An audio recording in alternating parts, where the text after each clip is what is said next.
इंग्लिशमा C, नेपालीमा C, म्याथमा D, अब भान्छु तेरो हड्डी।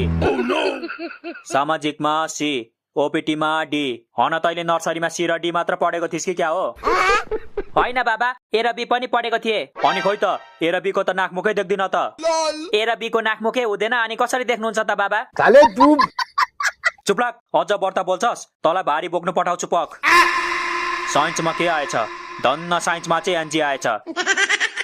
साइन्समा पनि डी आएको भए तैले डी फर डन्डा भेट्थिस् मेरो। बाबालाई एनजी भनेको थाहै छैन रहेछ। एनजी भनेको विषय लागेको हो के? यो साइन्समा फेल भइसक्यो। त साइन्समा फेल भएको हो? फेल भएको होइन के बाबा, अलिकतिले पास चाहिँ नभएको। पास नभएकोलाई त फेल भएको भन्छ नि गोरु। कस्तो चाहिँ छोरा जन्मेछ हौ? यो सब तेरो आमाको गल्ती हो। त्यो रात तेरो आमाले मलाई रोकेको भए आज यस्तो नालायक छोरा हुँदैन थियो हाम्रो। के मेरो गल्ती रे? आफू कन्ट्रोल गर्नु सक्दैन अनि अहिले आएर मलाई दोष नलगाऊ है। तिमीलाई दोष नलगाएर कसलाई लगाउनु त? मैले तिमीलाई 100 चोटि भनेको थिएँ यसलाई फोन नकिन्दिम, यसको पढाइ बिग्रिन्छ भनेर। तिमीले मान्यौ? अनि दिन रात फोन चाहियो भनेर किचकिच गरेपछि के गर्नु त मैले? घुममा आएर एक झापड दिनु पर्दैन? हेर तिम्रो छोराको रिजल्ट सबमा फेल भएको छ। आँखै अगाडि झुट नबोल्नु न हौ बाबा। साइन्समा मात्र फेल भएको हो मम्मी, अरू त सबैमा पास भएको छु। अच्छा, त्यसलाई पास भएको भनिँदैन, झुन्डेर पास भएको भनिन्छ। सबमा सी र डी मात्र छ, बी पनि ल्याउन सकेन गधाको बच्चाले। आफूले आफैलाई गधा भन्नुभएको बाबा। ए नाति, कसरी बिग्रियो हौ तेरो रिजल्ट? एक्जामको बेला त सब लेखे भन्दै थिइस् हैन? लेख्न त सबै लेखेको हो के हजुरबा, तर सही लेखे कि गलत लेखे भन्ने कुरामा चाहिँ कन्फ्युज थिए क्या म।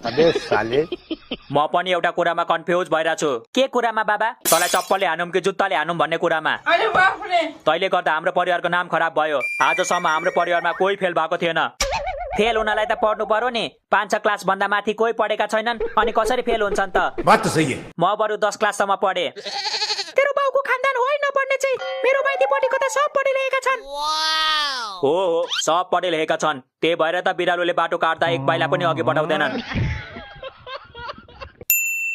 ए बल्ल याद आयो, म साइन्सको एक्जाम दिन जाँदा बिरालोले बाटो काटेको थियो। त्यही भएर पो म साइन्समा फेल भएको रहेछु। तिमीहरू बुढाबुढीको झगडाले गर्दा यसले बहाना पायो। त्यही भएर छोराछोरीको अगाडि झगडा नगर भनेको मैले गरेको हो र? सुरुमा उसले त कुरा झिकेको नि।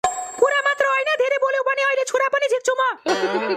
देख्नुभयो बुवा, देख्नुभयो? छुरा झिक्छु भन्दैछ, खुलेआम धम्की दिइरहेछ मलाई। धम्की खुलेआम नदिएर के तेरो कानमा आएर दिन्छ त?